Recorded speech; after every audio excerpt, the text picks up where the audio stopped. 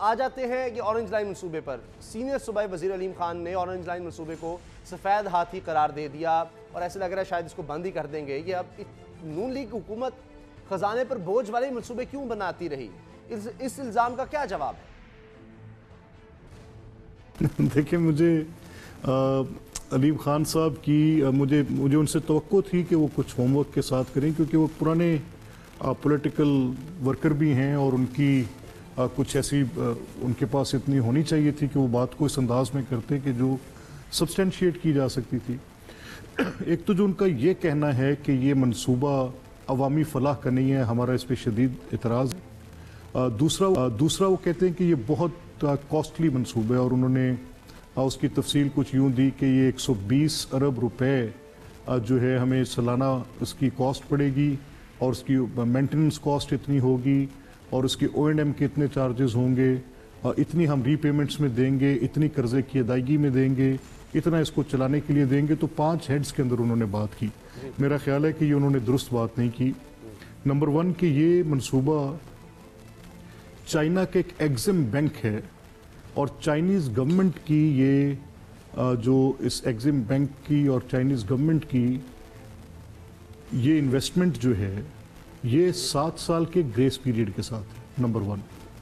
Number 2 at the cheapest rates obtained loan ہے اور اس loan کی جو ری پیمنٹس ہیں ان کی شرح فیول کی اس مد سے اگر آپ اس ٹریک کے اوپر اورنج لائن نہیں چلاتے تو جو آپ 7 سال میں یہاں پر فیول برن کریں گے اور جو time is money you know that کہ آج کل پیسہ وقت پیسہ ہے اور جتنی آپ اس کی ٹریفک کنجیشنز کے اندر جو آج ٹریفک کی صورتحال ہے 7 سال تک وہ کتنی بڑھ چکی ہوگی اور اگر ان کو اپلفٹڈ پروجیکٹس ریل پروجیکٹس کے ذریعے ٹریفک کو ڈائجسٹ نہیں کیا جاتا اس میں اور پھر وہ جو وہاں پر 2.5 لاکھ کمیوٹر ابھی مکمل طور پر فیصلہ تو نہیں ہوا کہ اس کو بند، لیکن نون لیگ عثمان بزدار صاحب اور ان کی کابینہ کو تو تبدیلی کی انڈر 16 ٹیم قرار دیتی ہے، لیکن بیڈ گورننس پر تو شہباز شریف صاحب کی بھی اعلیٰ عدلیہ میں طلبیاں ہوتی رہیں. پھر فرق کیا ہے دونوں؟ نہیں دیکھیں، جو شہباز صاحب کی طلبیاں ہو رہی ہیں، میں آپ کے سوال کو 2 حصوں میں تقسیم کر دیتا ہوں. جو شہباز صاحب کی طلبیاں ہو رہی ہیں وہ بیسیکلی ان کا ایک انیشیٹو ہے جس میں انہوں نے پبلک جو کمپنیز تھیں، جو پبلک سیکٹر کمپنیز تھیں جن میں اس میں ویسٹ مینجمنٹ کی کمپنیز تھیں 7 کے قریب، پاور جنریشن کی کمپنیز تھیں کوئی 5 کے قریب، اسی طرح ڈیری لائف سٹاک کی کمپنیز تھیں، اسی طرح وہ جو پبلک سروس جو ڈپارٹمنٹس آف پنجاب گورنمنٹ جس پہ پبلک سروس کا تعلق تھا ان میں کچھ کمپنیز کریٹ کی گئی اور یہ کوئی خود سے ڈیزائنڈ ماڈل نہیں تھا. اس ماڈل نے بڑی سکسیسفلی دنیا کے اندر اچھی ڈیلیوری دی ہے لوگوں کو. تو اس میں جو طلبیاں ہو رہی ہیں وہ یہ آ رہی کہ کچھ پے سٹرکچرز کے ایشوز تھے کہ جو لوگ گورنمنٹ سروس میں ہیں، جس میں ہماری منطق یہ تھی کہ اگر آپ کے پاس پبلک ایڈمنسٹریشن کا ایکسپیرینس نہیں ہوگا اور آپ صرف مارکیٹ سے ان لوگوں کو جاب مارکیٹ سے ان لوگوں کو تلاش کریں گے تو وہ بڑے کاسٹلی پڑیں گے. کہ جس کی ایگزامپل اسٹرائکنگ ایگزامپل یہ ہے کہ اگر آپ لیتے ہیں کہ جیسے گدو کا پاور پروجیکٹ ہے اور اس کا CEO جو ہے وہ 8 ملین کے قریب پرکس اینڈ پریولیجز کے ساتھ اپنی سیلری پرائیویٹ سیکٹر سے ڈرا کر رہے ہیں اور اگر پنجاب گورنمنٹ دے رہی تھی تو اس میں جو ہم نے بھاری پاور کمپنی کے جو ہم نے گورنمنٹ سروس سے لوگ لیے تھے وہ 1.2 ملین تک لے رہے تھے، یعنی 6.8 ملین کم لے رہے تھے اس پے کے سٹرکچر سے جو کہ اسی کیپیسٹی کا پاور پروجیکٹ چلانے کے پرائیویٹ سیکٹر میں لیے جا رہے ہیں. تو اس منطق کی بنیاد پر بڑی سیونگ ہوگی. جو ہے نا یہ بھی کام تھا. چلے تائیں آخری سوال، سندھ میں پیپلز پارٹی اور پنجاب میں نون لیگ شکوہ کر رہی ہے کہ احتساب نہیں انتقام ہو رہا ہے، مگر یہ تو پہلی بار آئی ہے یہ پارٹی PTI کی اور اس پر یہ الزام، اس نے تو کیس بنائے نہیں. یہ درست اس لیے ہے کہ یہ ساری کارروائی جو احتساب کے نام پر کی جا رہی ہے یہ پولیٹیکلی موٹیویٹڈ لگ رہی ہے اور اس کے پولیٹیکل جو ڈیویڈنڈز ہیں اس کے 2 فیزز ہیں. ایک وہ جو پری الیکشنز تھا اور پری الیکشنز یہ تھا کہ پیپلز پارٹی کے کچھ لوگوں کو جس طرح سے بھی آرم ٹویسٹ کر کے کچھ شامل کیا گیا PTI میں اور پھر اس کے بعد مسلم لیگ کے نیب کے لاء کو ایز اے ٹول یوز کر کے ان لوگوں کو بلایا گیا. کیسز کی کیا حیثیت تھی کیا نہیں تھی وہ تو بعد کی بات ہے، اس کی اسکروٹنی تو کورٹ کرے گی. لیکن جہاں تک یہ ہوا کہ اس کا پولیٹیکل رزلٹ کیا نکلا وہ یہ نکلا کہ ان پارٹیز کو ٹرم کیا گیا، لوگوں کو کوئی ساؤتھ میں کھینچا گیا، کوئی سندھ میں کھینچا گیا اور جو بھی ڈیزائرڈ رزلٹ سے لینے کی کوشش کی گئی. اس کے ساتھ ساتھ اب پوسٹ الیکشنز جب گورنمنٹ بن گئی تو اب یہ نظر آ رہا ہے کہ اب پولیٹیکلی موٹیویٹڈ یہ اس لیے کہ ایک تو پرسیپشن کریٹ کیا جا رہا ہے کہ یہ لوگ بہت کرپٹ ہیں، کیس کوئی نہیں ہے، بس ان کے وزراء بجائے کہ نیب کے ریفرنسز بولیں وزراء بول رہے ہیں، but these are two different positions. تو ان میں ہمیں یہ لگ رہا ہے کہ یہ صرف اپنے انفیریئر ڈیزائنز کو پورا کرنے کے لیے کہ ان دو مین سٹریم پولیٹیکل پارٹ، ورنہ نیب تو آپ یہ تو نہیں کہہ سکتے کہ وہ نیب پوری حکومت کے انڈر ہے اور اسی کی شے پر کام کر رہا ہے. بہت بہت شکریہ آپ کا ملک احمد خان صاحب، آپ نے وقت دیا. بریک کے بعد ملتے ہیں.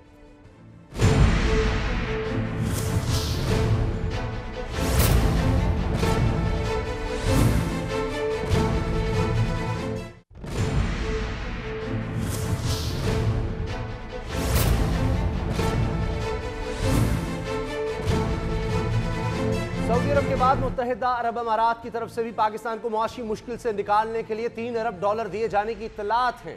اسے معاشی محاذ پر وزیراعظم عمران خان کی بڑی کامیابی قرار دیا جا رہا ہے. لیکن مہنگائی کے مارے پریشان پاکستانی تو تبدیلی کو تب جانیں گے جب ان کی جان اس بلا سے چھوٹے گی. گیس مہنگی، بجلی مہنگی، کھانے پینے کی ہر چیز مہنگی. عام آدمی سے پوچھیں تو اس کا جواب یہ ہے کہ یہ تبدیلی اسے بہت مہنگی پڑ رہی ہے.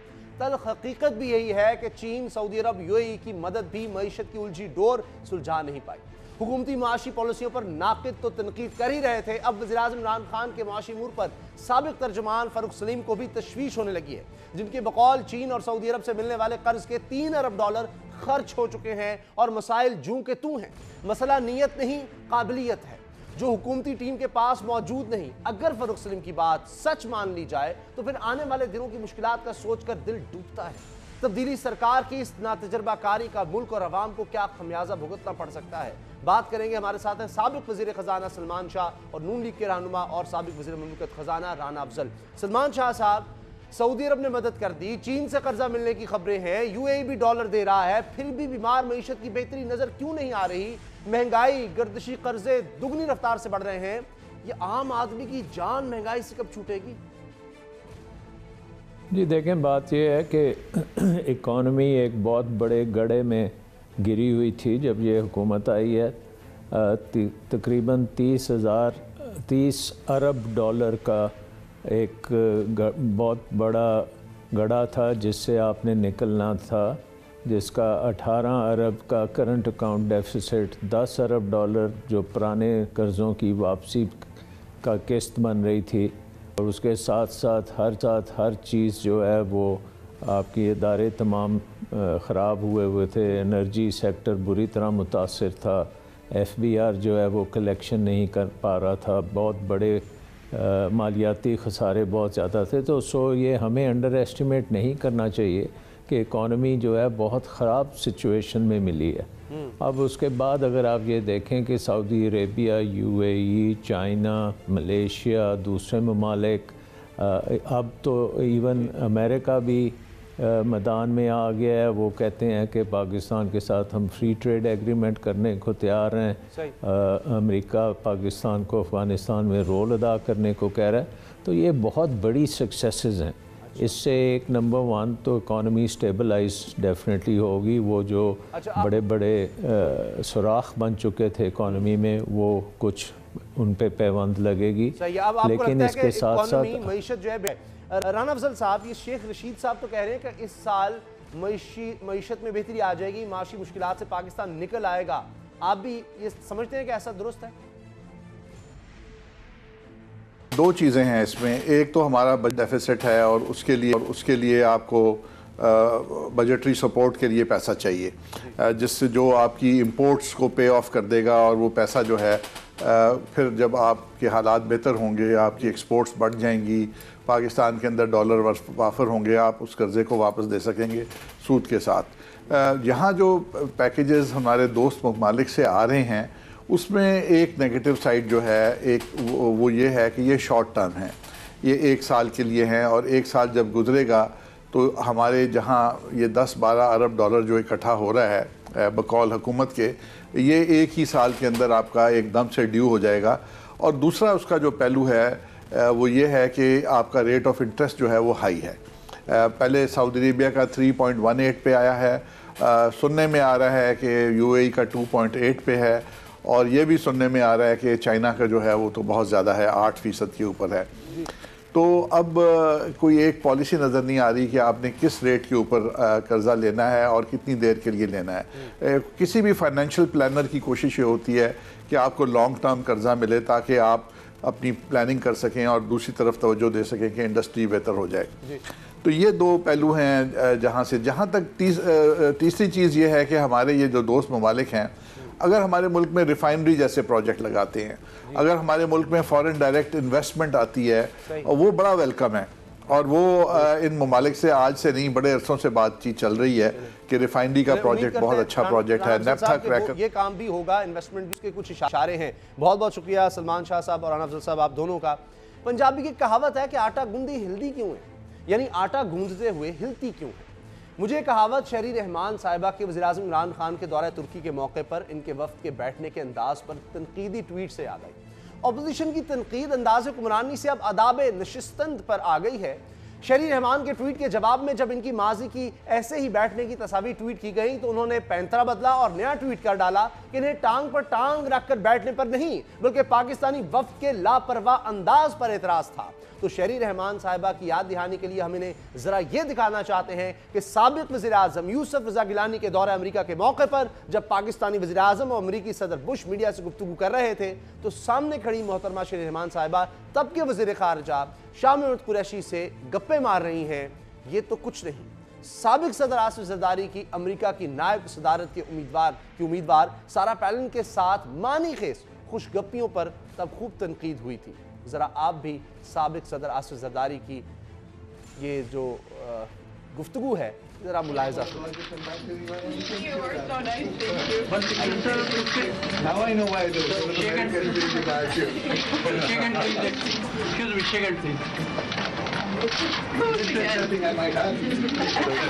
بھی آپ نے دیکھی. پیپلز پارٹی حکومت کی انداز سفارتکاری کا پردہ تو ہالی ووڈ اداکارہ انجلینا جولی نے سرکا دیا تھا جب وہ 2010 میں سیلاب زدگان کی امداد کے لیے اقوام متحدہ کی خیر سگالی سفیر کے طور پر پاکستان پہنچی. تو ایک طرف تو انہوں نے بھوک اور افلاس سے بے حال سیلاب زدگان کو دیکھا, جبکہ دوسری طرف وزیراعظم ہاؤس میں گیلانی صاحب اپنی فیملی سمیت ان کے لیے پرتکلف ضیافت پر منتظر تھے جس پر انہیں حیرت کے ساتھ تکلیف بھی ہوئی.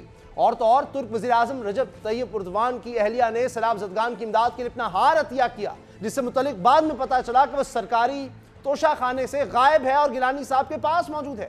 میڈیا میں جب شور مچا تو سابق وزیراعظم گیلانی صاحب کو یہ ہار واپس کرنا پڑا تھا. شہری رحمان کی وزیراعظم کے وفد پر تنقید اور ماضی میں ان کی حکومت کے انداز پر بات کرتے ہیں سینئر تجزیہ کار جناب سعید قاضی سے. سعید قاضی صاحب, یہ ہلکی سی جھلک, چند صرف مثالیں ہیں. ترکی میں وزیراعظم عمران خان اور ان کے وفد کی تصویر کو لے کر مخالفین خوب تنقید اور طنز کا نشانہ بنا رہے ہیں. یہ بال کی کھال اتاری جا رہی ہے یا پھر واقعی آپ سمجھتے ہیں کہ آداب سفارتکاری کی سنگین غلطی ہے؟ دیکھیں, انہوں نے کوئی نہ کوئی ان کو موقع اور بہانا چاہیے ہوتا ہے. نہ ان کے پاس کوئی ریئل ایشوز ہیں, نان ایشوز پہ یہ ساری سیاست ہو رہی ہے, نان ایشوز پہ تنقید ہو رہی ہے. کوئی سنجیدہ ڈیبیٹ نہیں ہے, نہ کسی دنیا بھر میں اس وقت جو ایک نظاماتی فیلئر ہے, سسٹمک فیلئر ہو رہا ہے. فرانس میں آپ نے دیکھا کہ جو ہے وہ تحریکیں چل رہی ہیں, یورپین پروجیکٹ ٹوٹ رہا ہے, ایک نیا ریسیشن ہٹ کر رہا ہے دنیا کو, اور ہم خود اس دنیا میں رہتے ہیں, ہم مریخ پہ تو رہتے نہیں. یہ فضول باتیں, ٹانگیں سیدھی رکھیں, پاؤں ٹھیک نہیں رکھے ہوئے, اس طرح کی یہ گفتگو کرتے ہیں. اس کی وجہ یہ ہے کہ اس نظام پہ ان کا کوئی اختلاف نہیں آپس میں, تمام پارٹیوں کا, جو کہ انتہائی اوپریسو ہے, اینٹی پیپل ہے, اینٹی پور ہے. اس پہ ان کا کوئی اختلاف نہیں ہے. اختلاف ان کا اس بات پہ ہے کہ حکومت میں آپ کیوں آ گئے, ہم کیوں نہیں ہیں. تو اس لیے یہ نان سیریس قسم کی گفتگو اور ٹویٹس میں نے دیکھی ہیں سوشل میڈیا پہ. تو آپ دیکھیں, بات یہ کریں کہ ترکی سے کیا ملا, پیسے مل رہے ہیں, نہیں مل رہے, یہ کب تک ہم فائنانسنگ کریں گے. یہاں پہ جو ایک موومنٹ عمران خان کی بنی تھی, اس میں کیا کوئی غریب آدمی کا کچھ آسرا بننے والا ہے؟ یعنی اس پہ بات کرنے کی بجائے, کیونکہ یہ سارے جو ہیں جو سیاست میں لڑائی ہے وہ انٹچیبلٹی کی لڑائی ہے. اس وقت جو پولیٹیکل پارٹیز ہیں وہ جو لڑائی لڑ رہی ہے وہ کہتے ہیں جی ہم انٹچیبل ہیں, ہم کسی قانون سے, ہر قانون سے بالاتر رہنا چاہتے ہیں. جو پیپلز پارٹی کی بھی یہی لڑائی ہے, مسلم لیگ نون کی بھی یہی لڑائی ہے. تو اس لیے میرے خیال میں ایک ایلیمنٹ آف نان سیریسنس ہے. بہت بہت شریف صاحب. پروگرام کے اختتام سے پہلے ایک نوجوان کو یاد کرتے ہیں, خراج عقیدت, خراج تحسین پیش کرتے ہیں, جس نے کئی جانوں کو بچایا اور خود شہید ہو گیا. اعتزاز حسن. اگر ملکوں ملنے کے نہیں نایاب اے اہل زمانہ قدر کرو نایاب نہ ہو کمیاب ڈھونڈا گے اگر ملکوں نوجوان. اور آپ سب کو یاد ہوگا کہ اس کے اسکول میں خودکش دھماکہ کرنا چاہتا تھا ایک خودکش حملہ آور، اور اس نے اس کو باہر ہی روک لیا اور نیچے گرایا اور پھر دھماکے میں شہید ہو گیا، لیکن اس نے اپنے ساتھیوں کی، اپنے استادوں کی جان بچا لی. بہت بڑی بات ہے. جب تک پاکستان میں ایسے نوجوان ہیں، ایسے جذبے زندہ ہیں، انشاءاللہ پاکستان قائم رہے گا. دعا میں یاد رکھیے گا. اللہ تعالیٰ آپ کو نفرتوں اور اولاد کے غم سے محفوظ رکھے. اللہ حافظ. میری جنگ جاری.